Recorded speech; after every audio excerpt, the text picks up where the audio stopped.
Great, wonderful.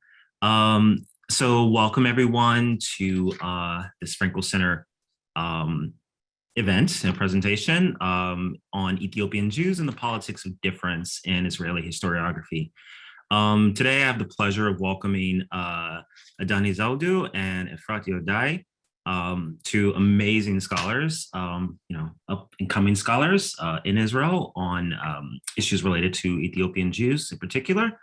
Um, and just a little bit of background. So Dr. Adane Zawdu Gebyanesh is a cultural sociologist whose research centers on ethnic and racial categorization. He's currently a postdoctoral fellow at the Polonsky Academy for Advanced Studies in the Humanities and Social Sciences, also known as the Van Leer Jerusalem Institute. Adane received his PhD from the Sociology Department at the University of Connecticut. In his dissertation, he focused on Ethiopian immigrants who came to Israel between 1977 and 1992, and the role of cultural practices and how individuals and communities sustain resources and skills in the face of the precarious conditions of migration.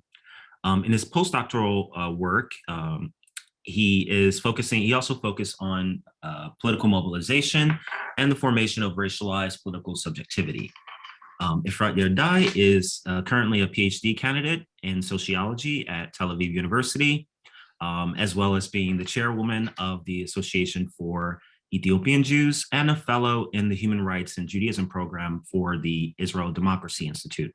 She holds a master's degree in poli-sci, political science from Ben-Gurion University of the Negev, and wrote her thesis on the foreign relations between Israel and Ethiopia in light of the Foreign Affairs Ministry development programs.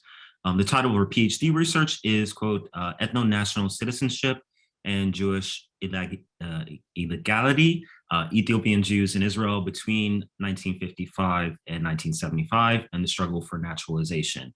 So without further ado, we'll get to our conversation. So what we're gonna do here is we're going to have a conversation for a while, centered around some kind of pre-distributed questions amongst us. And then we'll open it up to the audience. Do feel free to, whenever you have a question that pops up, to put it in the chat. I'll moderate those, and then I'll provide those questions to our panelists. Okay, so we'll start with Efrat and kind of giving us, could you give us like a bit of background, particularly on the dominant narrative regarding Ethiopian Jewish migration to Israel, their naturalization and inclusion in that sense? Where does it start? How is it kind of framed either in scholarship or within Israeli society, this kind of migration of Ethiopian Jews to Israel? So thank you for having me. The dominant narrative in Israel see the encounter between the state and Ethiopian Jews in stereotypically in November '84 in Operation Moses, and the whole framing of the relations between Ethiopian Jews to the state is that the state saved Ethiopian Jews from persecution, hunger, civil war, and all this image that any Israeli have in his mind in the popular culture in Israel and in the media, specifically when we talk on Ethiopian Jews. So this is the image that comes in the collective memory of Israel, and this is the dominant narrative. The narrative is focusing on the heroic state of Israel, the soldiers, the operation that was of the IDF. And this is how we talk in Israel about Ethiopian Jews. And what I'm trying to say, which is not, it's just something that's, I can say that no one really said before properly, that Ethiopian Jews were in Israel since the establishment of the state and even earlier. And they had an ongoing relationship with the Israeli authorities and religious authorities in Israel, which is part of the establishment of the state. And the state knew that they exist. So what brought me to this research is the fact that my parents didn't arrive after the 80s. My parents immigrated to Israel in early 70s, and they didn't have citizenship for a short period of time, but they were part of the group that struggled to get citizenship under the law of return, the law that allow Jews from all over the world to be citizens in Israel.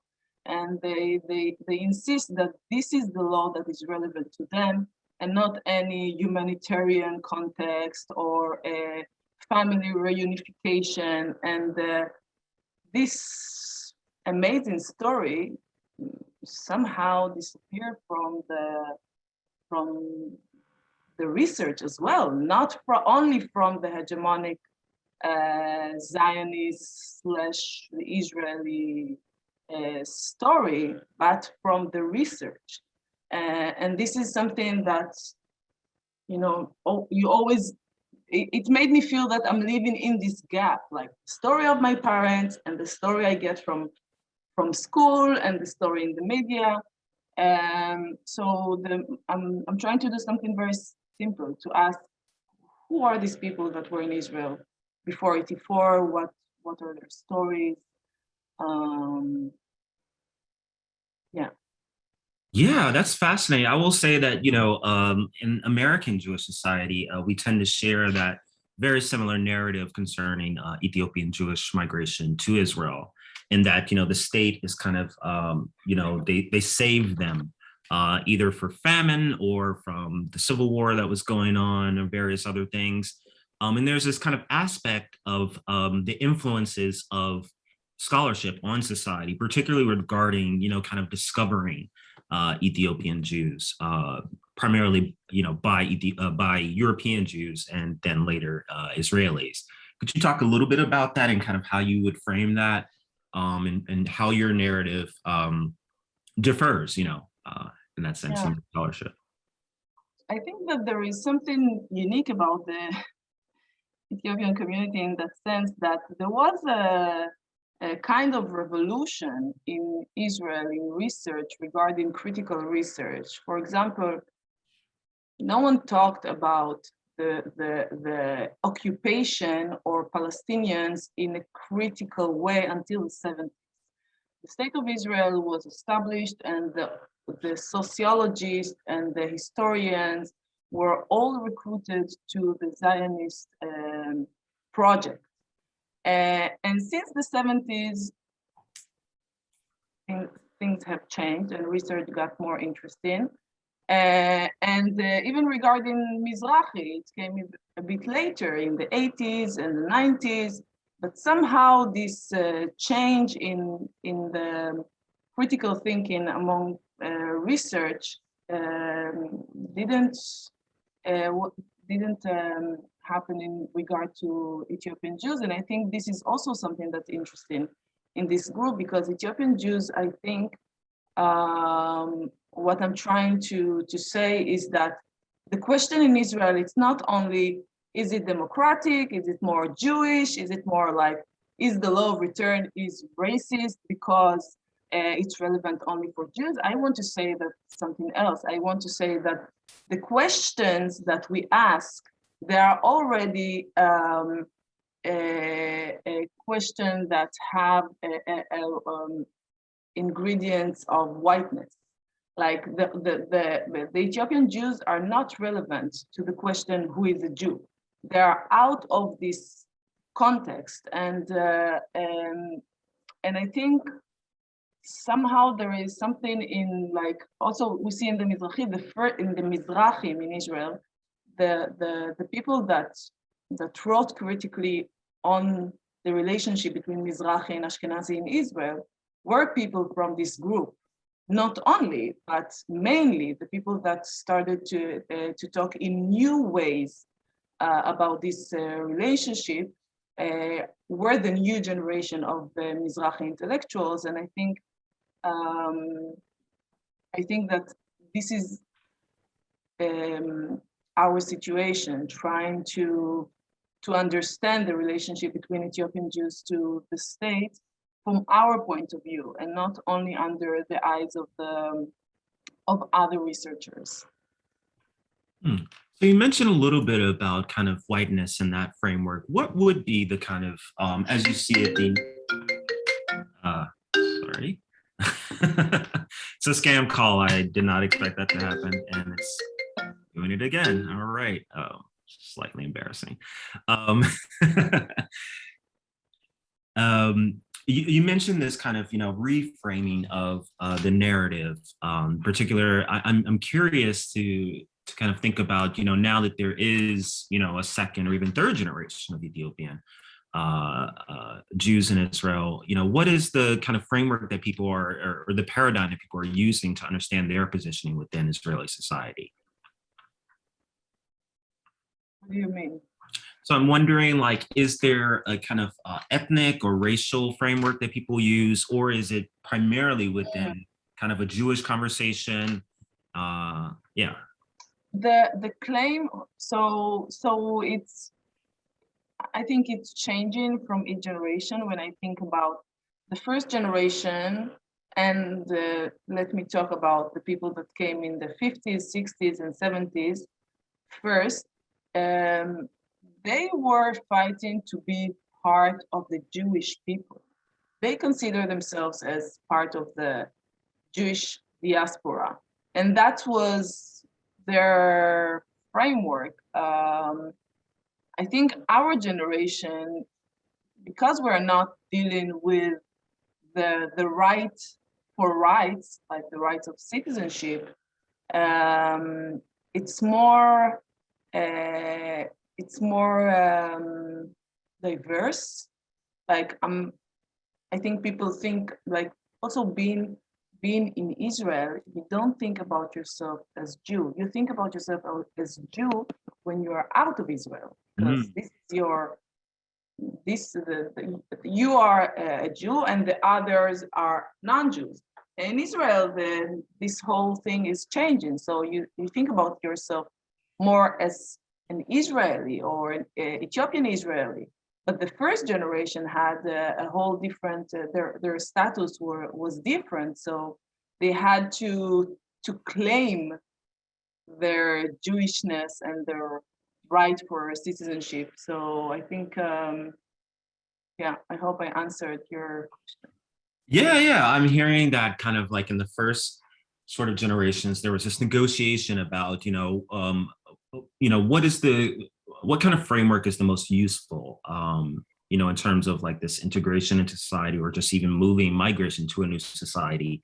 And it sounds like you're saying that in the beginning, there was, a very big usefulness to kind of in framing themselves as, distinctly Jewish in that sense, both in terms of. But it's not only about like usefulness as like a strategy, but more as they were thinking about themselves, like living 2,000 years in the diaspora as a Jew and practicing Judaism, and then this is the story of the Jewish people. You go back to your homeland.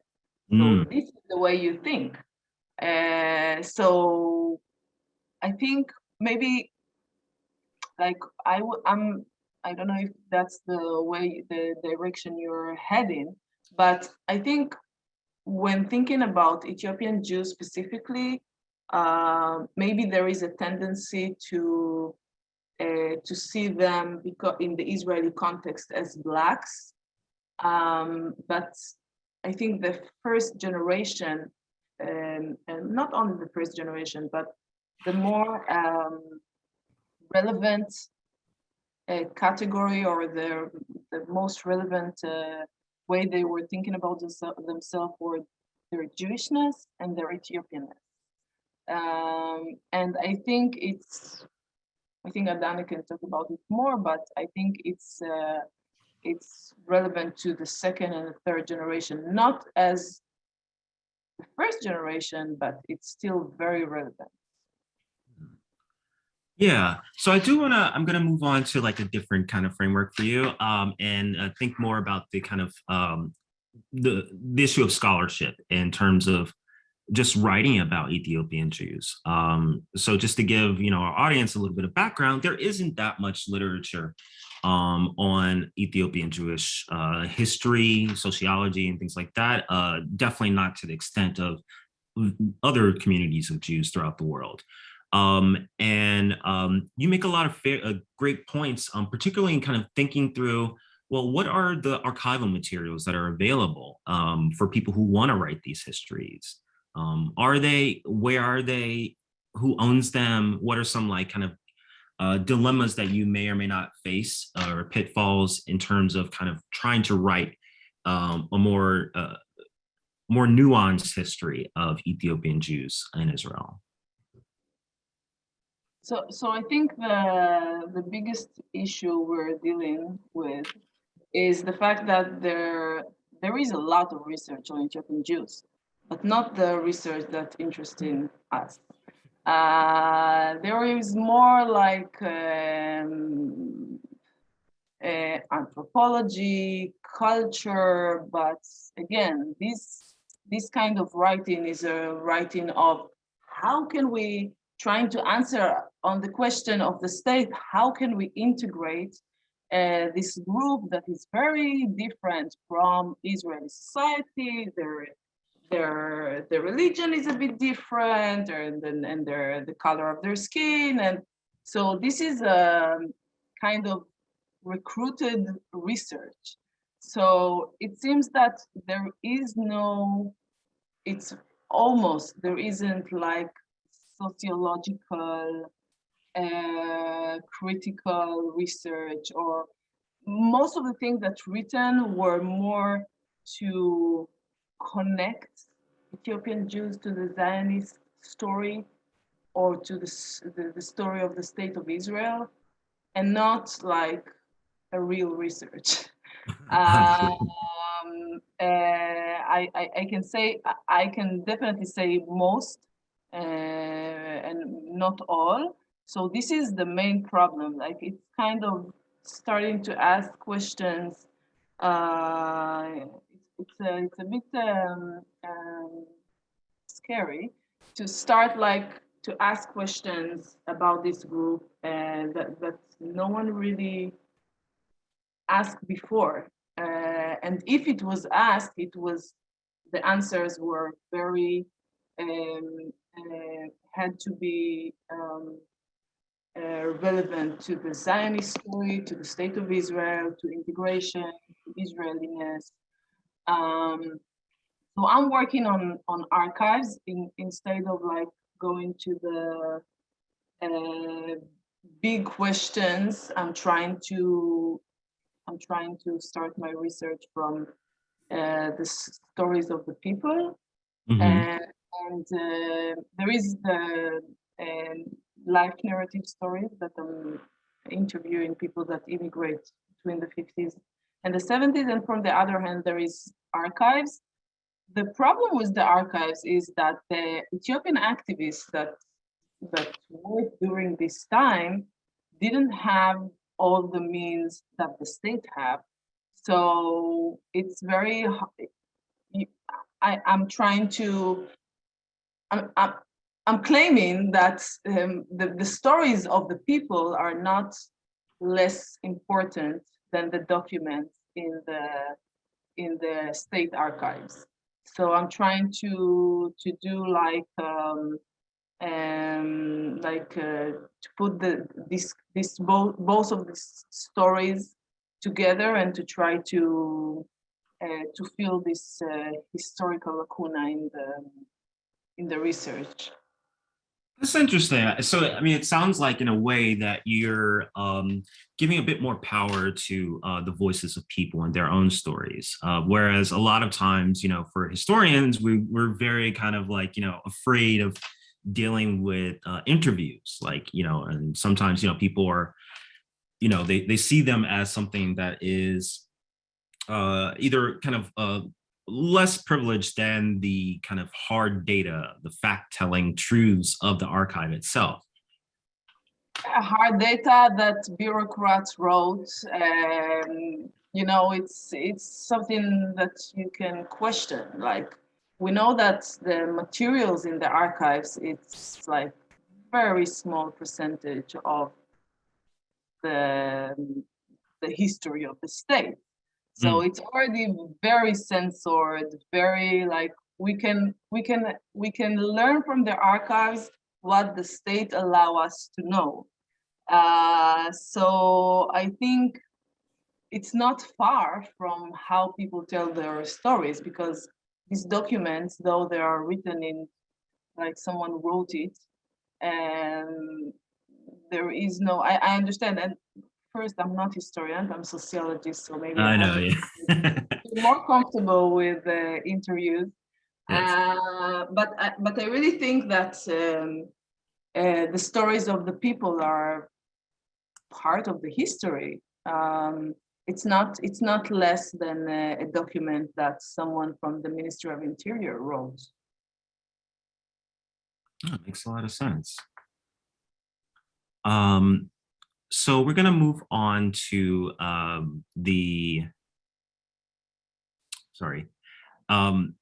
another kind of framing in terms of, could you share some of the difficulties you may have faced during your research project that you're working on?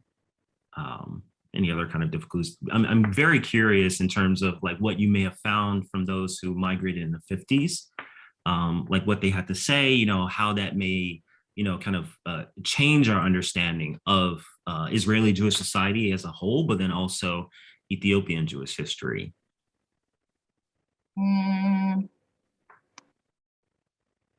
I think many times I want, as a sociologist, but also as an activist, I want to hear the revolution in their stories and their criticism, and yeah, it was like this, and we suffered, and this whole state is racist and discriminatory, and the story is more interesting than that.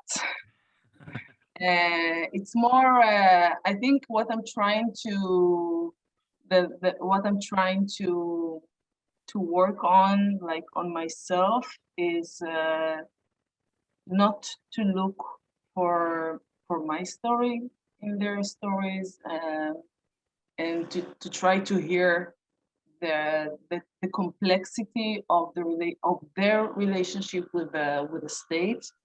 That from like though I had one interviewee that told me, you know, one of the people that didn't get an ID until the 90s because he didn't want to go through conversion, like strict conversion, a specific practice that's relevant to, I guess, only to Ethiopian Jews. So he told me, what do you think, that I want to be buried in their cemetery of this rabbinical institution? It's not my religion, I'm something else. And from the other hand, he tells me, you know, I don't understand the new generation that go to leftist parties. Like how they are so not connected to our homeland, to this place, to Jerusalem, and my God. And I think for me, it's actually much more interesting than getting only what I want to hear as an activist. It's more complex than like, from the one hand, they can be very critical toward the state, and he is one of the rare people that decide not to get an ID and to go through the whole process. He didn't vote for 50 years since he arrived to Israel because he didn't want to cooperate with the state. And from the other hand, he sees the state of Israel as an expression of his Judaism and as an expression of the story of the Israelites. And I think this is a conversation I'm doing with myself and with Adane of how to put aside my passion to hear specific things. That's fair. So I see we have an audience member that's also itching to hear from Adane. And just a bit kind of background. So unlike Efrat, Adane, your work really deals with kind of the ethnographic and focuses on cultural practices, everyday life. Can you tell us a little bit about your current research, as well as, how and why did this research take form, and what direction are you going towards for that? Yeah, so thank you for the question. Can you hear me well? Yep. Okay, good. Yeah, so I mean, I gravitated towards ethnographic work for different reasons. I'm going to mention a few of them. One of them is the fact that while reading during my BA and MA, reading just the literature on Ethiopian Jews, one of the things that I noticed is the lack of ethnographic work that actually focus on daily life, on just the mundane, people's intergenerational relationships. On the one hand, that's something that, I mean, there is a few works, but when you look at the overall, at the body of knowledge that there is, the literature that exists in Ethiopian Jews, you do see that there is a much more focus on institutional settings, which makes sense because it's a case of immigrants. Mm-hmm. But also an emphasis and focus on social problems. And again, it does follow the pattern of which kind of work usually is being done on immigrants. But one of the things that kind of emerge when you look at the the relatively vast literature on Ethiopian Jews is you see this pattern in which a lot of the knowledge that we do have on their social life, on their just like lived experience, is one that comes from this particular, from this kind of a skewed angle in which a lot of the work focus on institutional settings, the army, the school, observation centers, and or focus on social problems. So one of the things that did kind of bothered me for different reasons, one, just wondering what people do when they're not facing those type of context in institutional settings, for example. Immigrants, after a few years, do somehow move away from this kind of intensive interaction with different institutions. As the years pass by, that's something that happens, that takes like a natural course. Another thing is that people's lives are much more richer than what you get from kind of looking at their life through the kind of the framework of social problems. And that's something that I had a sense of just being myself an immigrant from Ethiopia. And again, kind of this kind of a pattern of this kind of a skewed image that you get from just reading the literature, something that was at odds with my own experience and my own kind of a personal and kind of a familial biography. So that's one of the reasons that I kind of moved into this kind of a direction of actually trying to document just kind of the daily life of people, focusing specifically on cultural practices, but that's one angle of kind of that's one object.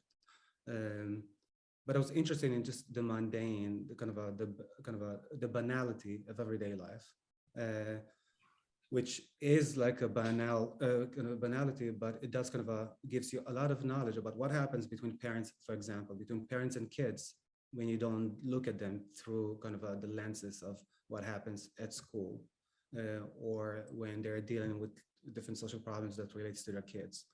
Then you see a lot of this kind of a complexity and richness and the way cultural competence or is being transmitted between parents and kids. You see the different ways in which second generation kind of gains some knowledge of language, for example, that's not being done through formal context, but it's being done in the context of the homes.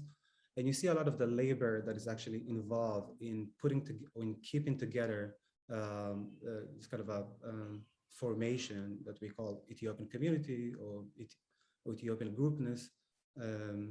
So that's something that I was very interested in. And also I was puzzled by just the fact that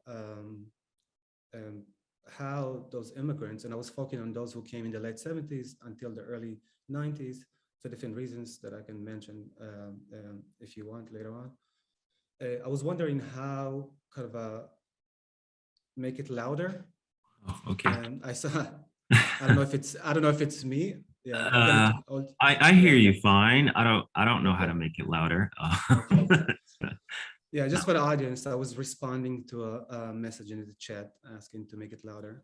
So I'll just like say briefly that what I said until now, it's just like my motivation for doing long ethnographic work that focus on the everyday life of Ethiopian migrants, specifically those who came from the late 70s until the early 90s, trying to understand what actually, how kind of the different dimensions that their lived experience have. One, that it's a kind of a different from the image that emerged from the literature, as I said, that tend to focus on institutional settings and social problems. And again, not everyone, but that's the image that emerged, and specifically social sciences. So that's one of the reasons that I gravitated towards this.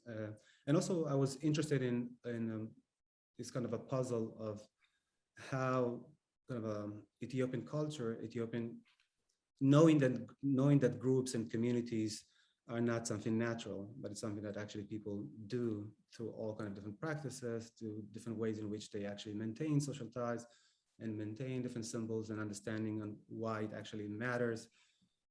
And to put it shortly, those type of formations actually require a lot of labor to maintain. A lot of this labor is invisible. It takes the form of taken for granted kind of a type of practices and actions. So I was interested in actually exposing kind of this type of social and cultural label that was being done for a number of decades. A labor that actually allow us to see in the 2000s and later on, still it's kind of a formation that still has meaning and consequences for the people. Yeah, and also I have I have an interest in kind of in what happens in the context of the level of micro social life and kind of the everyday, which is a little bit different also from and again, because there's also this tendency of focusing on power, on institutional power, on power that comes from top down.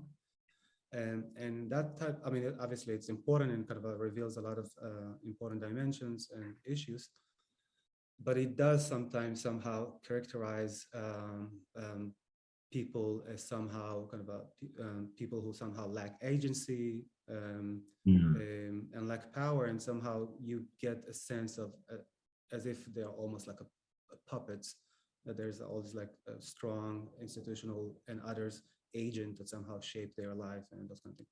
So my kind of another interest in looking at the everyday life is actually having a closer view of the agency, creativity, and everything that actually comes with the social and cultural labor that people were engaging in keeping this kind of a communal formation. So I'm wondering about if you could give like examples of some cultural practices that are kind of transmitted intergenerationally. So either from parent to child or child to parent, in terms of keeping a notion of Ethiopianness or Jewishness or Israeliness, these kind of things. Yeah. So in my dissertation, I focused on kind of a number of practices, speaking kind of choosing the one that I thought that were interesting and also important in understanding kind of the ways in which groups actually maintain themselves as groups. So I focused on kinship and kind of kinship structures. I focus on kind of different rituals that relates to birth and death, and on kind of well-known coffee ceremony. Ah, Um, Bona. yeah, Bona, that's the name. And in addition, later on, in kind of in post-dissertation work, I kind of also focused on the role of food. And all these different kind of all these like different dimensions are one that involve like complexity of rituals, of labor, obviously. And I can say, for example, one example, the one that relates to kinship. I was also very interested in actually trying to anchor those understandings. I mean, you say kinship, but kinship is this kind of a very broad and has a lot of different manifestations. I was interested in trying to anchor them in actual practices, in the way they actually get materialized in interactions in actual life. So one way to think of kind of kinship in the case of Ethiopian Jews is actually to look at greetings, face-to-face greetings, which doesn't take much, it doesn't happen as much now because of COVID, or at least not as much. Because one of the, I mean, there's like a range, there's a relatively broad repertoire of greetings within the Ethiopian culture. The one that I was focusing on was the one that involved kind of this, what people know as like the one that involves 3 kisses on the cheek. And I was interested in a particular variation of that, the one that somehow prioritize those who are related to you, through kinship, kind of a genealogy or kinship ties. And so that particular site of greetings and this particular variation, this particular type of greetings within kind of the different types of greetings that exist within the Ethiopian culture, is one that teaches a lot about the importance of kinship ties, the way you learn to prioritize certain people or to discriminate certain people and not others, the way you learn about the value of family, and other kind of important culture understandings also takes place within this particular kind of for example, the way age status is being understood and the way elderly people are being valued, which you can also see in this very small interaction. I'm not going to break down that particular interaction, but it does kind of unfold in kind of the order of the interaction, the way who leads the particular kind of a greeting, and all these things. So that's one site in which you see how kind of a intergenerational culture transmission takes place. And that's something that's kind of interesting, because when one of the things that to go back to the literature, trying to understand how kind of the social science literature on Ethiopian Jews speaks on kinship, for example, kind of some of the key works from the 70s and from the 80s describe kinship in the context, described kind of the kinship structure or the meanings that is attached to kinship in the context among Ethiopian Jews is something that's relatively loose, something that is kind of doesn't necessarily have kind of a neat and specific scripts and understandings. There's like different works, but when you see like the foundations, the kind of the key work that laid the foundation to like understanding kind of a kinship, you see this thing, or at least that's what I saw, something that somehow it's very remote from what I saw and what I saw people actually speaking and behaving on the importance of kinship and the fact that there's like specific roles, obligations and consequences for different types of relationship within one's kinship structure. So looking at the greetings is one way to actually see how kinship matters, and actually matters in like how you privilege one person, and you privilege that person not in the abstract, but in an actual, it takes like a material manifestation of like who you actually greet, in which way, and those kind of things. And that's something that somehow relates to the previous question about kind of the ethnography and just like the everyday life. Something about speaking with people about kinship and the importance of kinship versus seeing which kind of consequences and which kind of lines of action or scripts or kind of a kinship takes in actual everyday life. And I don't know if I can take like an example. There's like this term in the literature about zemed, which is like a broad term in Amharic that speaks that's somehow supposed to signify those who are related to you or those who are within kind of a kinship structure. And that's something that like in some like when I read some of the literature on this topic, describe it as something that's just like a loose understanding or like a loose concept of those who are related to you that doesn't necessarily carry those. So yes, when people actually speak or just like speak about kinship or zemed in general terms, yeah, it doesn't necessarily takes it doesn't actually, it might seem like this kind of a very broad term that somehow relates to a lot of people who are related to you in different ways and have like different degrees of closeness to you. When you look at the actual practice again, you see how this term actually takes a much more specific understanding and breaks down into different degrees of relatedness to you and the type of obligations that you have to people who are positioned differently in relation to you in the kind of a kinship structure. And then again, you see this kind of a richness and complexity, and it gives you a view into the kind of different mechanics that somehow participate in maintaining Ethiopianness as a culture, as this kind of a culture experience and understanding throughout time, like from the 70s all the way. I did my field work in 2014 until 2016. So again, one of the reasons that I actually focused on those who came in the 70s up to the 90s is actually to try and understand how people who came 20, 30, and 40 years ago keep on maintaining these things. It's not a matter of just like new immigrants who somehow kind of keep on doing what they did just like a minute ago before they migrated, but people who actually put the labor in keeping this thing meaningful. Interesting. So you didn't see that much of a difference between kind of cultural practices by those who immigrated earlier and versus later? No, there is differences, but one of the things, and that's something that somehow, but even those who came in the late 70s were still in kind of when I did my field work, were still invested and still like keep on doing.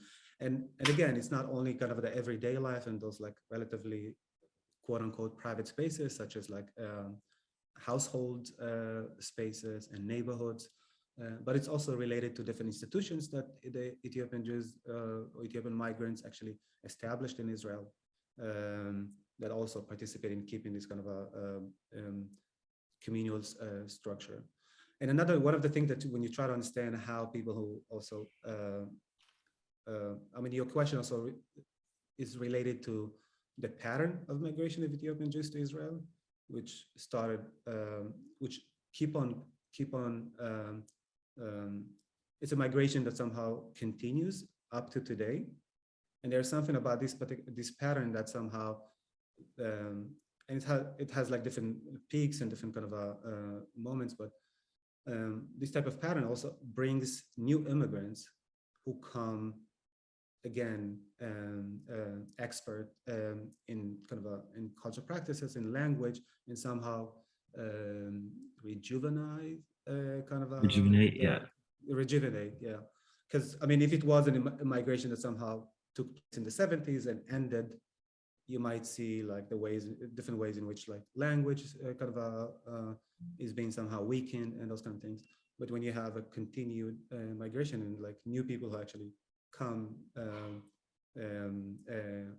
who like in the first few years are relatively rely on their native language, you see how even those who came in the 70s, 80s, some are still summoned or need to somehow use native language, for example. Even the fact that there's new immigrants coming in and somehow relate to them and accomplish different tasks through all kind of different cultural scripts somehow summons them again is this kind of Ethiopian subject that in order just to say hello to someone, you need to do it in a certain way. I see. For example. Yeah, I'm wondering, well, are there any kind of tensions between the generations of migration? Like, for newcomers versus old comers, or does that exist at all, or is it all just Um, what's great? yeah, no, there's a lot of tensions um, between olds and new, between people who came from different regions. Kind of the major ones are the one who came from what's understood as like the Amharic speaking regions versus the one who speak Tigrinya, for example. Some of those tensions are tensions that were formed in the context of Israel. Some of those tensions actually are in conversation or are related to conflicts and tension taking place in Ethiopia. Yeah, so again, I mean, I spoke about this communal structure, but obviously it's not like a um, I'm not speaking about this kind of a romanticized understanding of one that everyone's just the fact that people actually are committed and obligated to the same project and engage in different practices and somehow keep this kind of a structure. And those tensions and different conflicts within the community are one that took place from day one. And for different reasons, some of them just struggle over resources, some of them bringing old framework of difference from the context of Ethiopia to Israel, and many different cleavages that actually got formed in the context of Israel. That's Fascinating. Thank you. So I do want to ask you a bit about scholarship and your perspective on it, particularly with regards to using racial versus ethnic frameworks to understand Ethiopian Jews. And as a little bit more background, I think that they're in Israel and the US, there's a kind of automatic assumption that Ethiopian Jews are Black.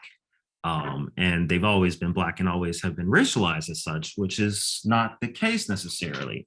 But recent generations have kind of, embraced that framework on some level. So I'm just wondering, how do you, deal with that racialization or ethnicization as you see it? And which framework do you find more useful, if any? Yeah, I'd say since I finished kind of the dissertation, my work is moving towards this kind of I mean, in my master, I did work that's related to those questions of race and of Blackness and the different ways in which people are relating themselves to like different ethnic and racial categories. But one of the kind of one of the things that I'm interested in now, or just like working on now, is just kind of trying to understand what I see as somehow like a shift.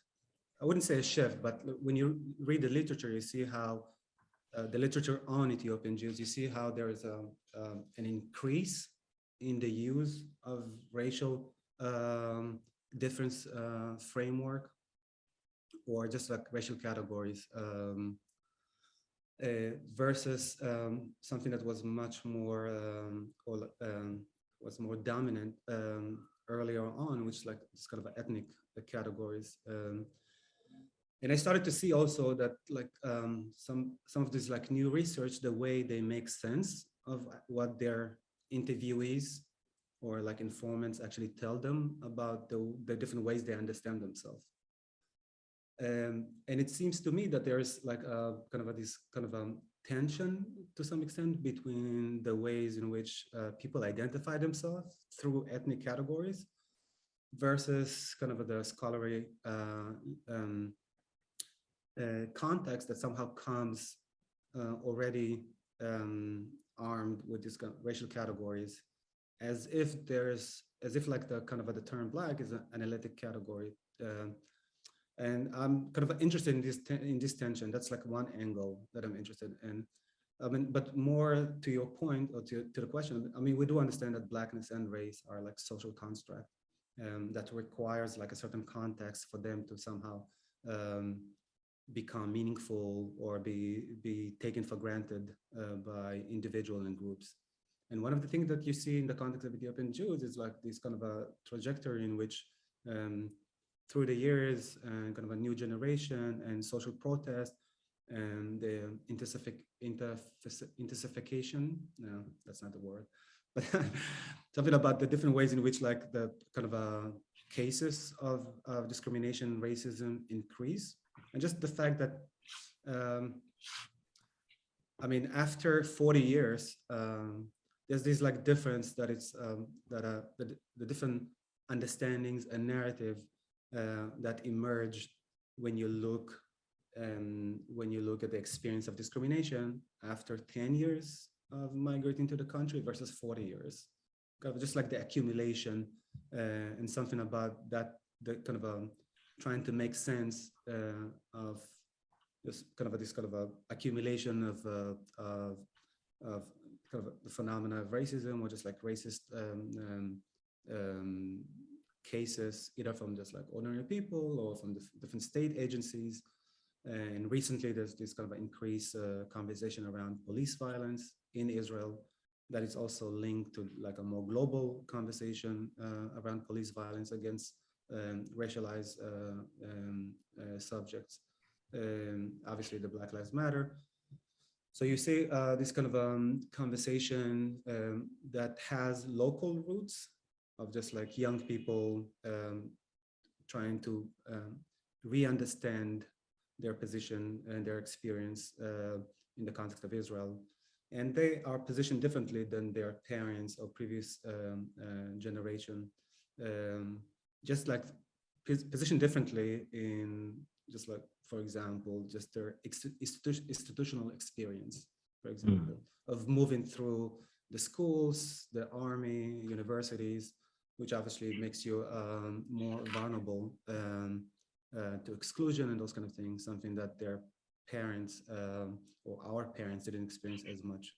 That's one angle of trying to kind of understand of kind of how the second generation is much more preoccupied with the question of Blackness and race. But one of the kind of what I'm trying to understand is like to see, to be more to listen better to the fact that people are trying to make sense of actually of how to use those categories. There's like different terms, different like frameworks and understanding of, because again, I mean, understanding yourself as a Black person, for example, that's, or just like Blackness or race is like socially, you need a certain context and a certain like background for those to actually attach well. And obviously you see some people experiencing that more than others. And it's not, I don't think that the fact that you can see some people speak the language of race more easily than others, I don't think it's a testimony or something that's gonna point to the fact that they are somehow more politically sophisticated or developed. I'm interested to actually make sense of how that position is related, or it's related to actual their actual position in the world, the type of social networks, the type of like spaces they actually occupy, the type of conversation that they have with, which is different from people who didn't necessarily went to university, for example, and read Fanon and some things. So again, it's a project of trying to deal with kind of the way people relate to ethnic versus racial categories, but try to actually link the different types of relationship to those categories in people's actual experience and social positioning. And that's something that I'm interested in, just trying to actually give an account that actually makes sense of, without trying to characterize people as better or less or more sophisticated or less, just trying to somehow understand the logic behind each position. And another thing that I think that the use of ethnic categories, which might be a little bit different in the context of, and there's a whole literature on Ethiopian Jews, not a lot, but there is some literature on Ethiopian Jews becoming Black, as the same as you can find in other places in the world of different African migrants moving, especially to the West, and which they all of a sudden need to actually, not all of a sudden, but their relationship to their body and this category is more intense that it was in the native context of Africa. I mean, I can say more if you want, but that's and also that's the new line of research I'm interested in. Yeah. Awesome. I'm seeing there's some questions from the audience. I don't know if Efrat want to comment on the Yeah, question. so I'm actually gonna ask Efrat if you have like also insights on this in terms of this racialization framework, and particularly, so some of my work is, a lot of my work deals with issues of Blackness in Israel.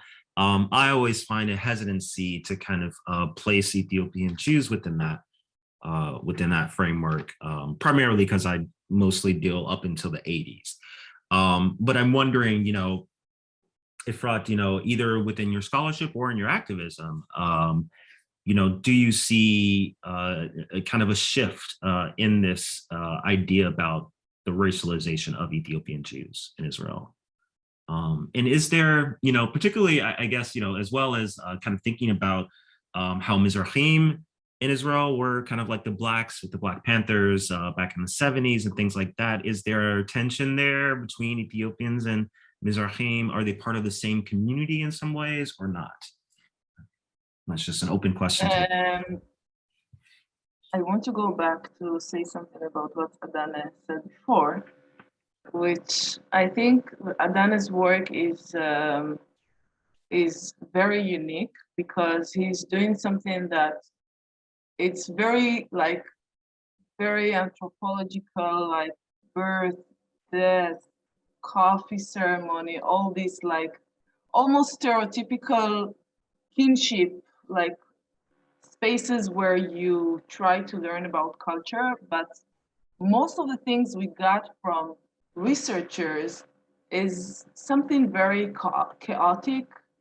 That's what I get from this literature is that this community doesn't make any sense. They're behaving like a huge family.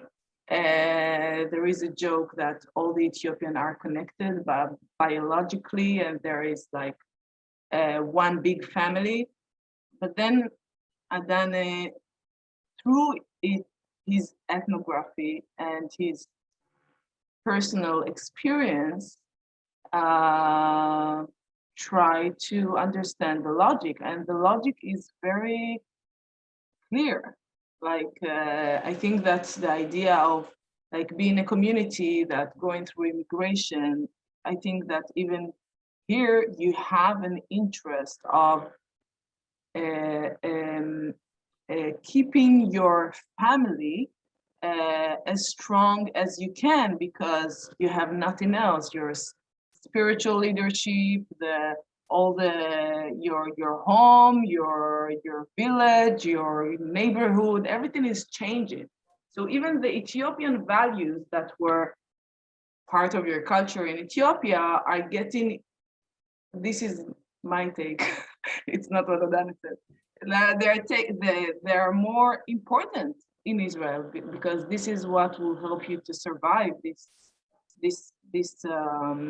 crisis of just immigrating, especially in a space like Israel, when you are not supposed to complain on being an immigrant or a newcomer or Ole Hadash. This is part of your sacrifice for your homeland. Like, on the Mizrahi, there is a very common saying of whining, the whining group, you're not supposed to talk about like these kind of things that you were discriminate and all this stuff. So I think this is something very important, and there is logic in this culture. And yeah, I think it's important. About I don't remember what you asked. Maybe if you want to comment something about kind of the question of racial and ethnic categories. Okay, right. I think that again, Ethiopia it's also a very specific place in Africa, which a very, very specific history, and these people come from this specific history. Ethiopia in itself in the national narrative, try to talk about the Ethiopian nation as Ethiopia and not as part of Africa, Africans, Black, we're Ethiopians. This is something different. We're a different civilization. We were not colonized and all these stories. So we need to remember that Ethiopian Jews coming from this context as well. And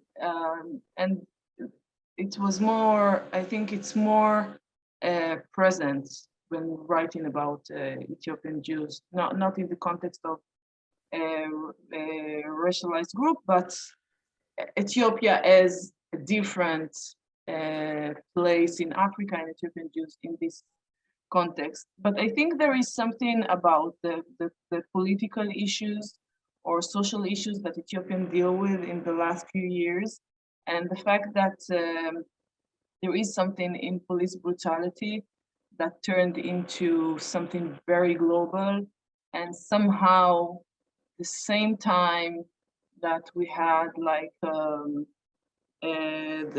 Ferguson and like two different events that you could see people sharing the videos from America and the videos from Israel. Like this is like people that went to demonstrations. And I think 2015 was a period in time where I heard more and more people that are not students and they are not, maybe not necessarily know about the Israeli Black Panthers or the American Black Panthers, starting to talk about themselves as Blacks, and we are Blacks in white context. So I think it's more and more in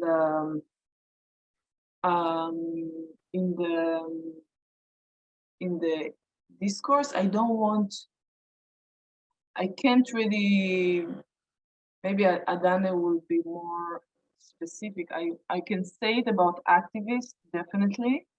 I cannot say it about like generally, but people do when on Netflix there was the series of When They See Us. So it was all over this hashtag When They See Us about like I think there was a how long it was, a year ago or a couple years ago, 2 years ago, 2 Ethiopians were shot to death by police officers, same year. And it was exactly where this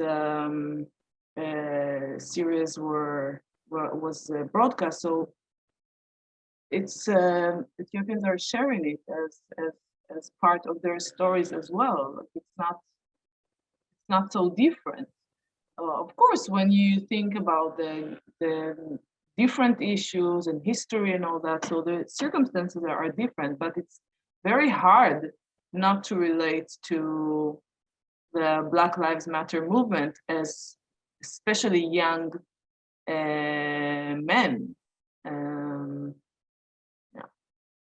That's interesting. I mean, it makes me think, from what I'm hearing is that, the regular person on the street who's not a student, right? They're not going to read Fanon or Cesar and kind of get a sense of Blackness from there, but maybe from Netflix in a way. Like, is this like, I'm wondering, like, how do they kind of, embrace that, where is that connection that they see immediately, where it's like, okay, I'm Black, right? In that sense. I think that it's yes, it's about not only from Netflix, but from Tupac as well, and from American popular culture. You need to remember that you're still a cultural empire. So yeah, this is what people watch, this is what people listen, and when I was a teenager in the 90s, that's what I was listening to. I was listening to reggae and hip hop, and I was less and less interested in Israeli music. It was not cool at all. It was more cool to listen to other stuff. And yeah, you hear the lyrics. And you kind of identify it. Like it's not so like yeah, you identify with these lyrics and the stories of people that trying not to get caught by police. Yeah. Yeah, to that point, I'm wondering, and this is kind of an open question, and then we'll take a few questions from the audience. So I'm wondering, for Americans or an Anglophone audience, where would they get their information from about Ethiopian Jewish issues? So you're saying that, back in the 90s, when you're a teen, you were listening to like, Black music, Black American music, and it gave you the sense of like affinity. I'm wondering, how would it be possible to make that a more kind of mutual conversation, right? Because I do see, for instance, not just Jews, but Black American Christians, Muslims, and others, they see an affinity with the Ethiopian Israelis quite a bit. A lot of times, and they're curious about, okay, what is going on in Israeli society? Either if that's, for the reasons of solidarity with Palestinians or because of other reasons. And what happens is that there is kind of a significant gap in the knowledge in terms of like knowledge of Ethiopian Jewish history. It's oftentimes romanticized. There's a very long history of kind of Black Orientalism in that sense. So I'm wondering, for a person who wants to learn a bit more about Ethiopian Jews, where should they turn?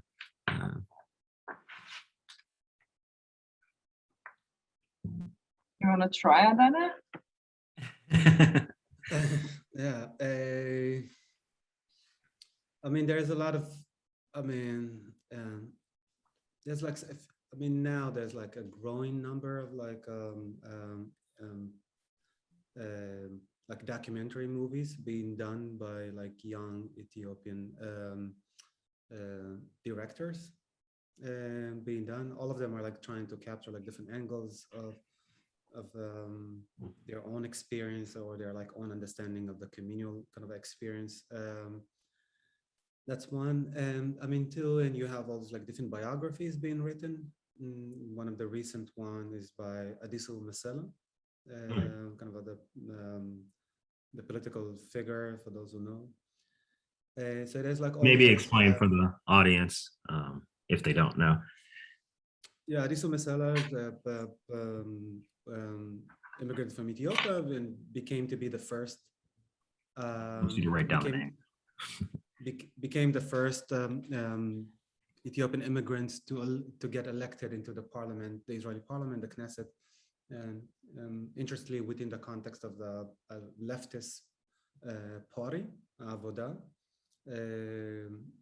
So recently, what is it? Maybe half a year ago, kind of his book, which is a biography that tells his story from birth to present day came. So you have kind of these books that are coming in bigger numbers with times that capture like individual stories, but together they do give you like a certain understanding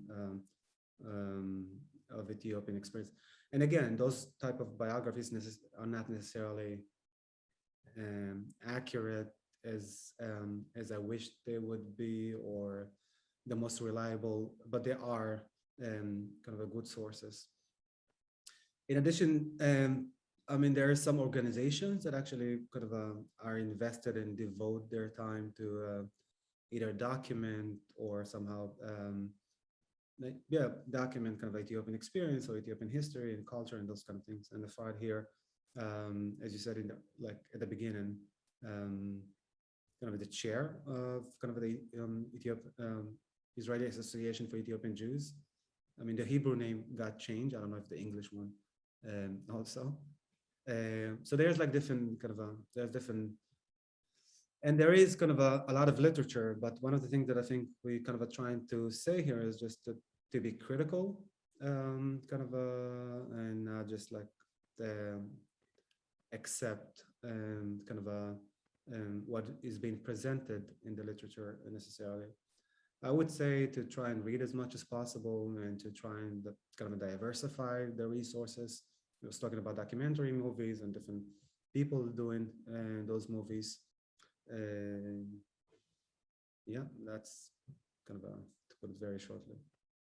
And hopefully soon we'll get to read your book, right? Efrat? Fingers crossed. Yes. No, if we're talking about like the people that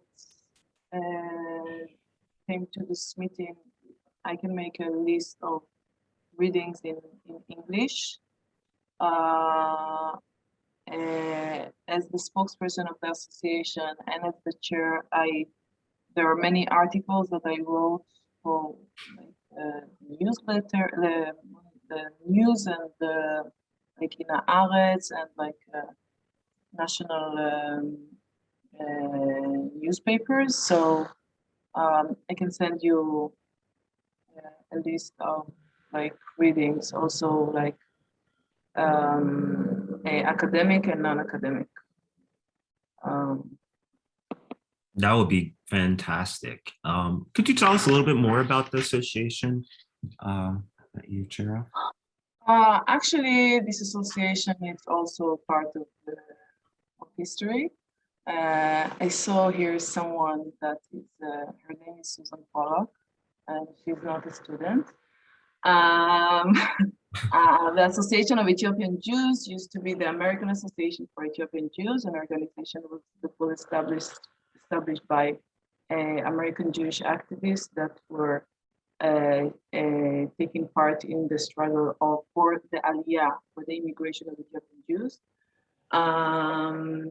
So in the early 90s, after Ethiopian Jews arrived to Israel, the organization was closed, and the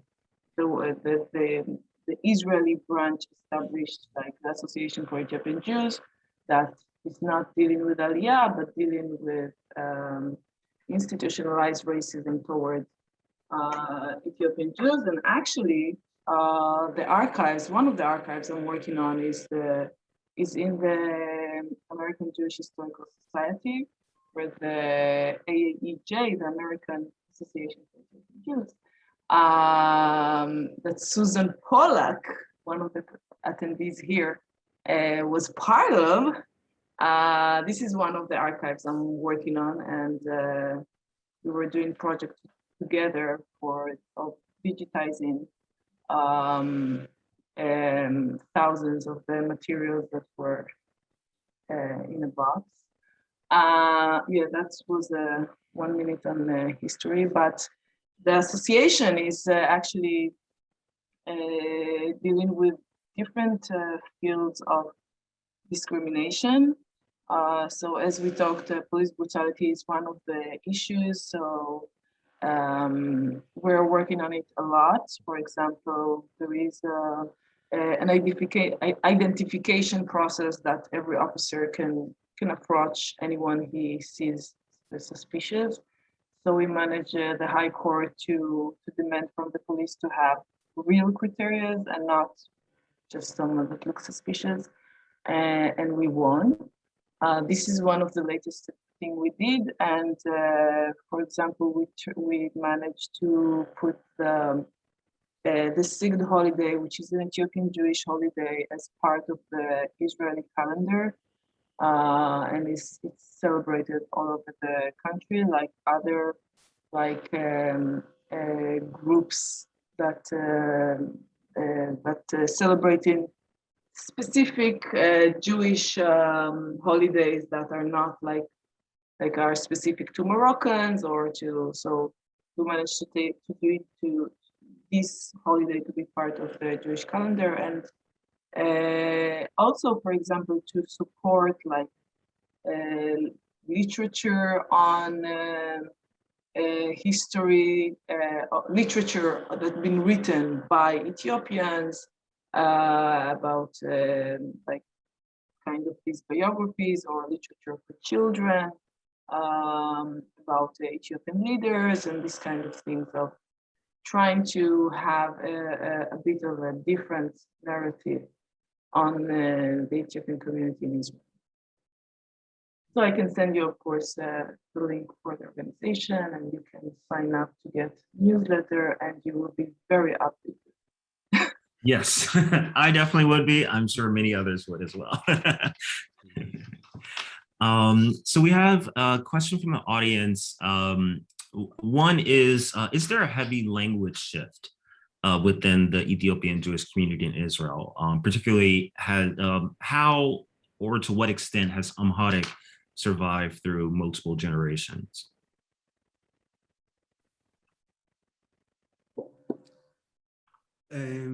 Yeah, obviously there is like a shift in people's competence or linguistic competence, of this like shift from being centered on native language, Amharic and Tigrinya, and versus to be like a Hebrew centered.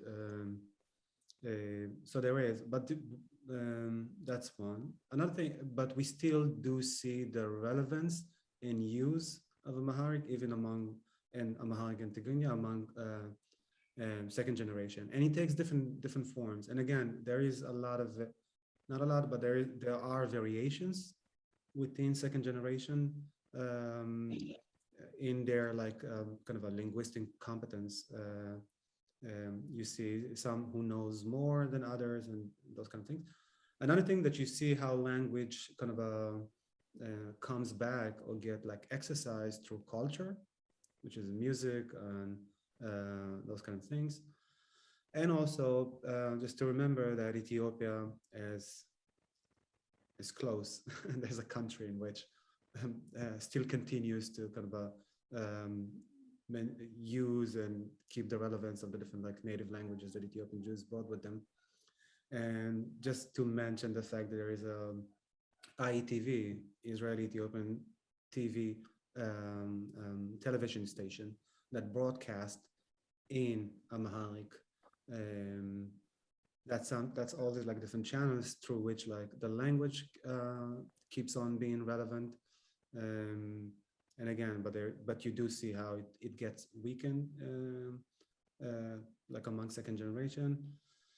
But instead of like thinking of those things as like along the lines of first, 1.5, or second generation, I think it's better to just like see how people are positioned differently. Those who are more rooted within like a communal context, and then they find themselves exercising the language heavier than those who don't end up having like a greater understanding of the language, for example. But again, but also you see different transformation. A few years ago, within the Israeli education system, the option of learning Amharic, for example, got introduced within Israeli education system, which made which made young Ethiopians and non-Ethiopians actually opt for studying Amharic.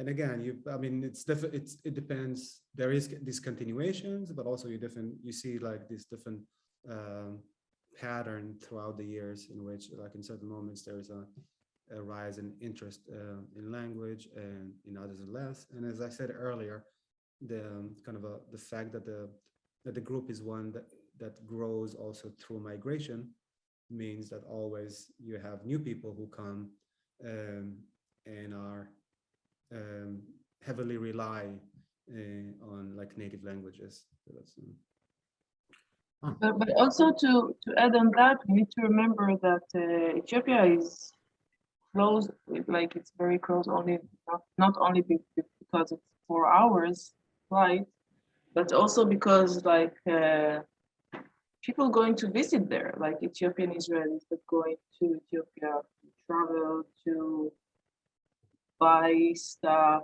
there is the whole industry of injera and tab, which is like it's very relevant. Ethiopians are, I think, the second Ethiopian diaspora in Israel is in Israel, and the first is in Washington. But it's a big market, and my parents would prefer to visit Ethiopia than visit Europe. So this is the trip that first generation would prefer to do and do. And also there is popular culture, and their Ethiopian music is being listened here. Something that if we think about Mizrahi, for example, many Mizrahi cannot visit Iraq, Iran, Libya, Syria, Lebanon, all these places that kind of it's impossible for them to visit, and it's not the case for Ethiopia. So I think it's very like it's affecting how we are privileged to have more contact with this culture today as second generation and the whole community. On a related note, I'm wondering within the Ethiopian Jewish community itself, is there like a kind of dominant regional difference or regional narrative in terms of like, so you mentioned, Adane, that they're starting to teach Amharic in schools, but I didn't hear Tigrinya. So I'm wondering, like, are there, is there a kind of a privileged community depending on regions within Ethiopian Jewish society? Of course.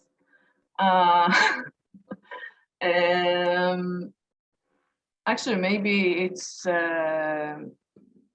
relevant to mention or to say something about the situation in Ethiopia now, which is there is a civil war being going on between two parties, regions, cultures, ethnic groups. I don't know how to call this division, which can be also called between Amharic speakers and Tigrinya speakers, which is not accurate, but it's part of it. The majority, so Ethiopia, it's there are many languages and many culture, but the hegemony in Ethiopia is Tigrinya, Tigray people and Amhara people. Christians, Semitic, all the rest are not part of the story. I will flatten it down. But yeah, this is the two groups that fight on resources and on power. And this is what's going on today in Ethiopia. I think like for the majority is Amharic speaker. This is the official language in Ethiopia. And the majority here within the Jewish community is Amharic speakers as well. I can say that we can say if we want to understand it, so the hegemony in Ethiopia is Semitic, which is Amhara and Tigray, but it's Amhara as well.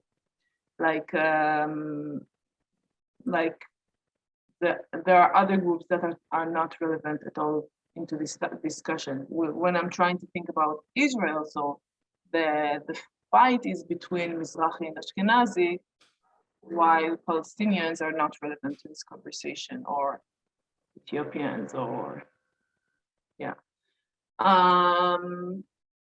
So yeah, it's relevant here, but in a very different way. When if we're saying that the main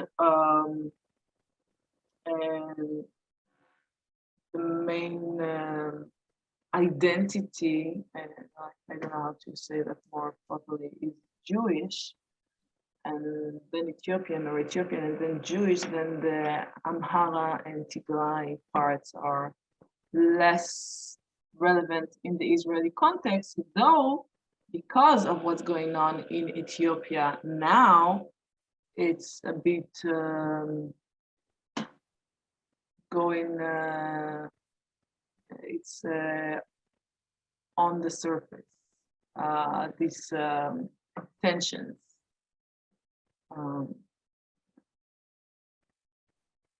Thanks. Adane, did you have anything to add to that, or? No? Yeah, no, I do agree with what Efrat said. There's like different cleavages within the Ethiopian community. The one that Efrat mentioned might be the major one, especially now in the context of the ongoing civil war taking place in Tigray. And again, that's like a context, the same as in other cases of migrants that somehow push people or bring like certain conversation that people didn't necessarily were aware or invested in. All of a sudden it's on TV, it's a part of a conversation, it's one that has carries like the consequences of like a famine, of people dying, all these like different atrocities. And then you are, regardless of like how much you were invested or familiar with that conversation about the conflict, you are somehow forced to take sides, to participate, to like,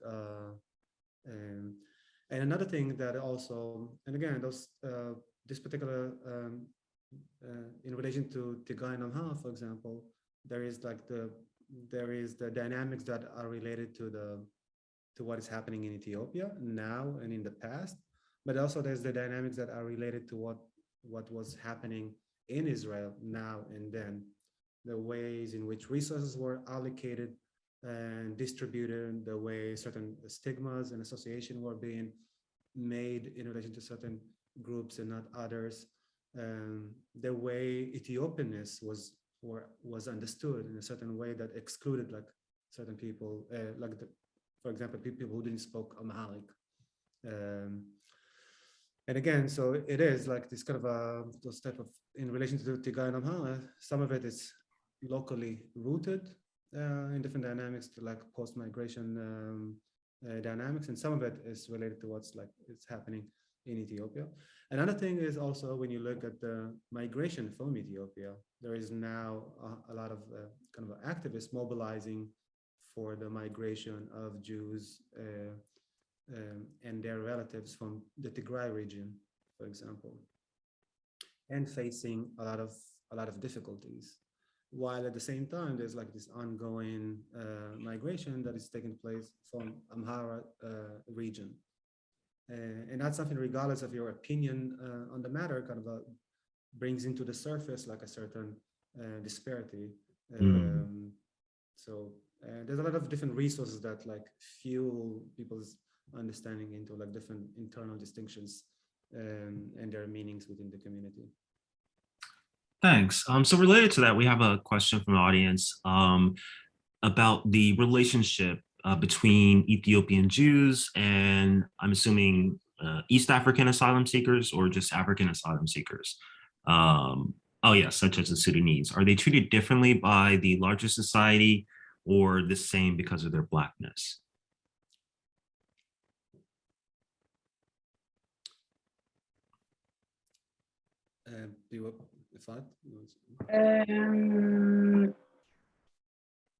Are they treated differently by society?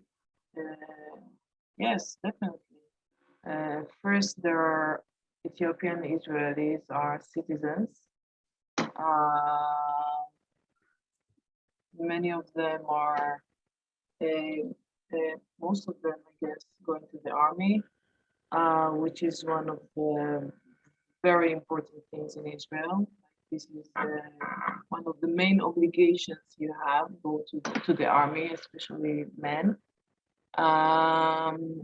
So it's a different status, it's a different situation. Of course, when I'm going in like Sudanese or Eritrean neighborhoods, I can be asked by a police officer what my name is, so he can hear that I'm a Hebrew speaker or not Eritrean or something like that, and there is more chance that someone that look like Bryan or Adane will be asked to identify it in all over the country, and specifically in this areas to know if they have like visas, if they're allowed to work and all that. So the whole situation is different and similar, but it's not this or that. You can't say that they treated the same or they treated differently. In some aspects, it can be very similar, and in some aspects, it's very different. Yeah, I just wanted to add something. I think maybe we're out of time, but Yeah. or not. Another five minutes or so. No, but I wanted to mention again, like to see how people are related to specific identities, more or less. So there are people that are very involved, Israeli Ethiopians that are very involved in what's going on in Ethiopia. They're doing events or fundraising for money and for different stuff for the Tigray region, and people have arguments on Facebook on for the politics in Ethiopia, and people that are very involved, and there are people that don't understand why it's relevant to their lives. Ethiopians that they're like for them it's like they feel not good, like something happening in Syria or in Yemen, but they're not feeling like so. Also in these issues, it's always much more diverse than what we're trying to organize in our head. Yeah. That's fair. Well, thank you so much for this really lovely and insightful talk. Obviously, if anyone has any further questions, feel free to reach out to myself, Efrat, or Adane. And as soon as this is posted, we'll also provide a list of recommended readings, as well as links to various different organizations within the state that have, relevant to Ethiopian Israelis. So thank you all. Have a lovely evening. Thank you. Yeah, thank you, Bryan, for the invitation. Thank you, Efrat, for just like the conversation. Thank you. It was great. Thank you for this conversation. Yeah, it's fantastic. Thank you all for coming. Bye-bye. Bye. Bye.